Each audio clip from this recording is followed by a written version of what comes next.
চৌরঙ্গী রেস্টুরেন্টের এই পরিবর্তন দেখে আমি অবাক। পুরান ঢাকায় থাকা অথচ এই খাবার খাওয়ানোয় এমন সংখ্যক মানুষ খুব কমই পাওয়া যায়। যতটুকু জানি সে 100 বছরের পুরনো এই চৌরঙ্গী রেস্টুরেন্ট, যার সাথে পরিচয় আমার প্রায় 17 থেকে 18 বছর যাবত। তবে দীর্ঘ 16-17 বছর পরে ওদের এই পরিবর্তনটা লক্ষ্য করার মতো ছিল, যেটা বলছি আমি ভিডিওর লাস্টে।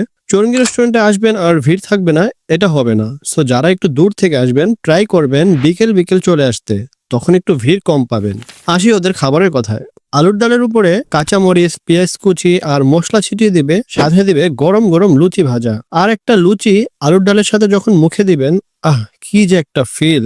এটা একমাত্র যে খায় সেই বলতে পারবে। আর খাবারের স্বাদ দ্বিগুণ করতে চাইলে সাথে অর্ডার দিতে পারেন ওদের এই ডিম ভাজা। ওদের এই ডিম ভাজাটা একদম কাঁচা কাঁচা থাকবে, যেটা দিয়ে আপনি লুচি খেলে আরো বেশি মজা পাবেন। ডিমের সাথে দিবে কাঁচা মরিচ আর পেঁয়াজ একটু করে। আমরা অর্ডার করেছিলাম 6টা লুচি, 2টা ডিম আর 2 প্লেট আলুর তরকারি, যেটার ফুল প্রাইস ছিল মাত্র 120 টাকা। আর ওদের যে পরিবর্তনটা সেটা হলো ওদের এই আসবাবপত্রগুলা, যেগুলা ছিল আগে সিলভারের, কিন্তু আজকে এসে দেখলাম সব পিতল বা কাঁসার থালা ব্যবহার করতেছে ওরা। আর পানির গ্লাসগুলো এক একটা মিনিমাম 50 গ্রাম তো হবেই।